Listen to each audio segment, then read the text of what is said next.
kill each other because that's what they know to eat. Yeah. Right. But that's a survival situation, right? So now if you look at those animals, their jaws, like a lion or anything like that, they have a clamping motion, right?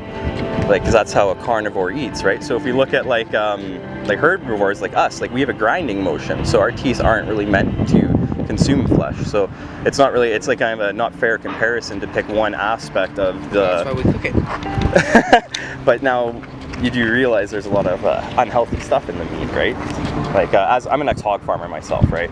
So I was in the industry for 6 years, so I know a lot of what these animals are being treated like, and what's being injected into a lot of these animals that nobody knows about. There's vaccines that they get every month and all kinds of stuff that's never been tested, right? So it's really scary to think that these animals are being injected with stuff that we don't even know what it is. And then so the animal that we used to eat, let's say 50 years ago, is totally not the same different animal as now. No, because what we've done actually, like in my generation when I was hog farming, what we did is we selectively bred animals to get the shortest, biggest animal with the most meat on it, right? So the animals aren't even natural. Money. It all comes back to money again, right? Money's a scary thing. Money's cruelty. So yeah, so I mean, there's lots of different aspects we can go about it, but it's just the health aspect should be the biggest concern. I mean, we look at a lot of our older people right now, and they're in some rough shape, right? I mean, cancer is prevalent, heart disease.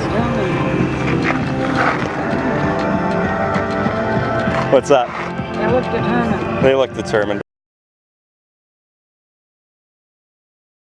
The way I see it, it's still food. Like, if you're not gonna buy it, that's fine. But if someone else is gonna offer it to me, I'll still take it. Yeah, but that's still coming, let's say, from Granny's Poultry, where these chickens are like covered in urine and they're disgusting and they're hyperventilating before being slaughtered. You doing okay? Set on a truck and left in a shed until it's time for them to be slaughtered, which could be up to 48 hours.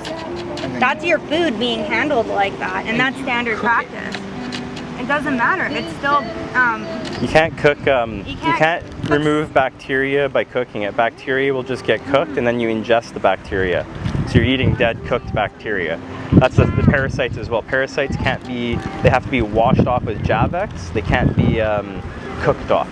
Well, that's why you. So that's a scary fact too about like these animals, right? Like they have a lot of parasites and they have a lot of gross stuff on them, and then we're eating them and we're thinking we're eating things that are clean, but you can't wash fecal matter off the meat unless it's Javex. And we wouldn't want to Javex our meat, right? Like that wouldn't be cool. Like, right? You wouldn't want to Javex your meat before you eat it. It's a tough one, right? Like there's so many different ways to look at it, right? And yeah, that's how I like to look at it, right? Like it's the least we can do. You're probably old enough to read that book. It's about milk. I don't expect my